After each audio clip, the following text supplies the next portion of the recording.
시청자 여러분 안녕하십니까? K스탁 라이브 진행의 원인주입니다. 오늘 장 초반부터 시장에서 2차 전지주가 주목을 받았죠.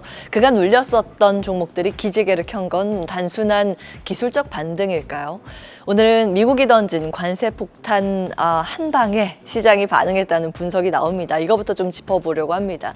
미국이 중국산 흑연의 93.5% 반덤핑 관세를 예비 결정했습니다.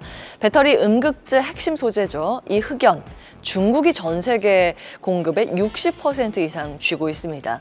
그런데 이제 미국은 이건 보조금 먹은 불공정 경쟁이라면서 관세 철퇴를 내린 건데요. 실질 관세율이 160%까지 오를 수 있다는 분석도 나옵니다.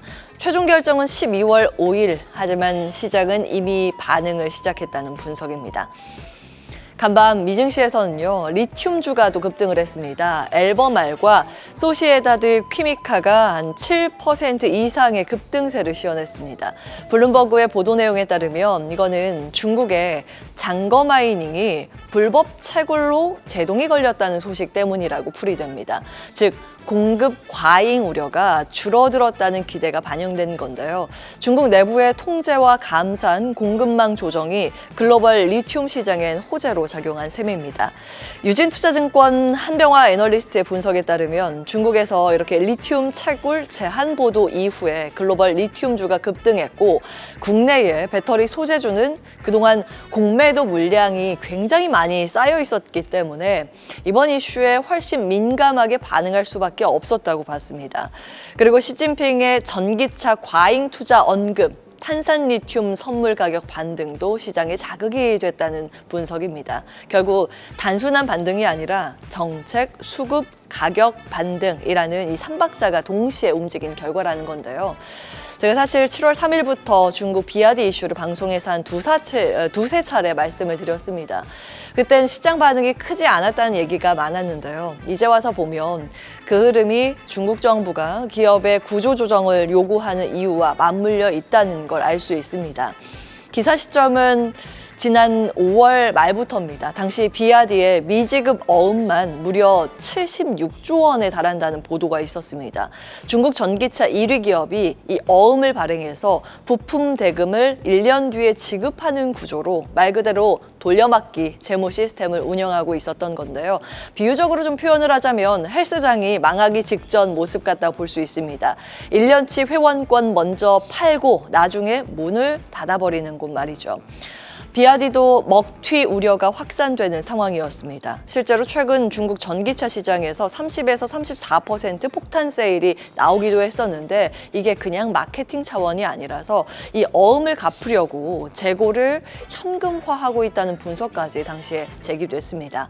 그래서 이걸 시장에서 뭐라고 부르는가, 비아디는 전기차계의 헝따 아니냐라는 말까지 나오고 있는 겁니다. 잠시 헝따 사태도 간단히 짚고 넘어갈까요?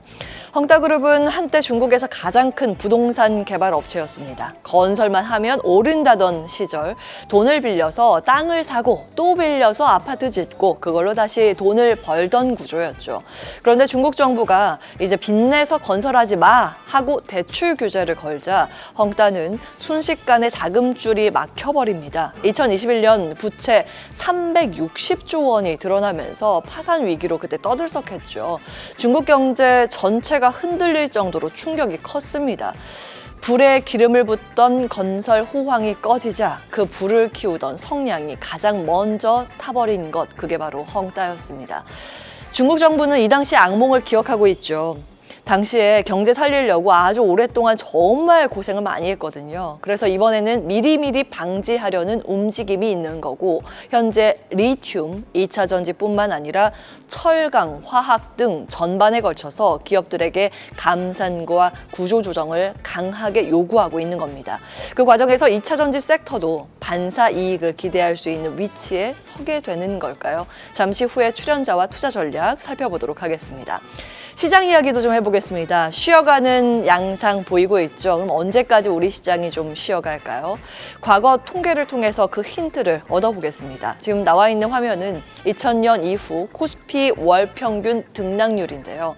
빨간 박스 보이시죠? 이때 3개월간 조정의 흐름이 좀 통계적으로 많이 나왔습니다. 보통 우리나라는 서머랠리가 끝난 8월에서 10월 이렇게 계절적으로 단기 조정 흐름을 보이는 경향이 있습니다. 특히 올해처럼 3개월간 강하게 올랐다면 지금 7월 중하순은 오히려 비중을 줄이고 보수적 대응이 필요한 구간일 수 있다는 겁니다. 그런데 실제로 이때 시장을 떠나는 게 옳은 건지 한번 다른 힌트 체크해 보시죠. 일단 지금 단기 노이즈는 세 가지입니다. 실적과 관세와 물가. 첫 번째 실적 보시면 1분기 어닝 서프라이즈 덕분에 시장 기대치가 너무 올라와 있는데요. 이제 2분기 기업 눈높이를 맞추지 못할 수 있다는 우려가 큽니다. 게다가 코스피 이익 조정 비율도 지금 끝에 보시는 것처럼 최근래 들어서 가파르게 내려오면서 마이너스로 전환이 됐고요.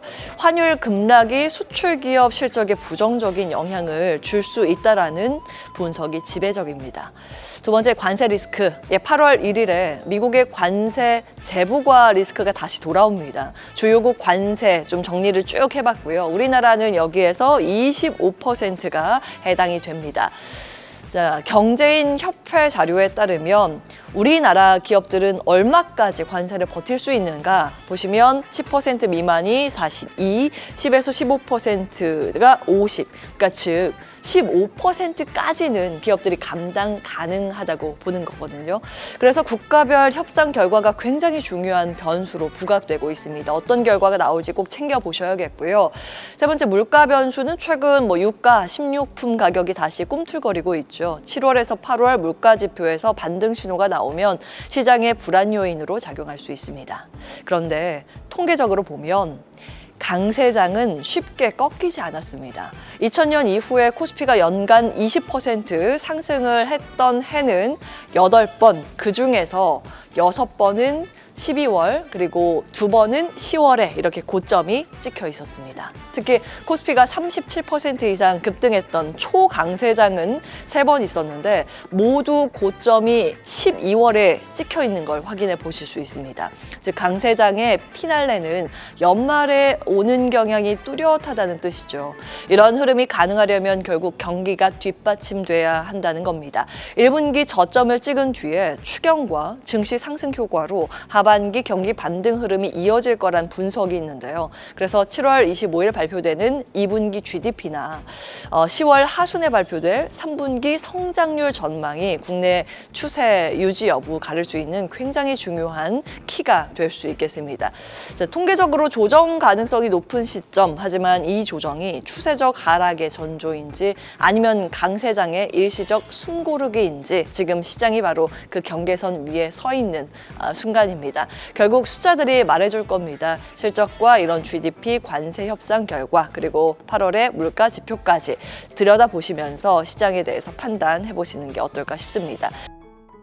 계속해서 다양한 경제 이슈를 알고 싶다면 구독과 좋아요, 알림 설정 부탁드립니다. AI 캐스터 권미정이었습니다.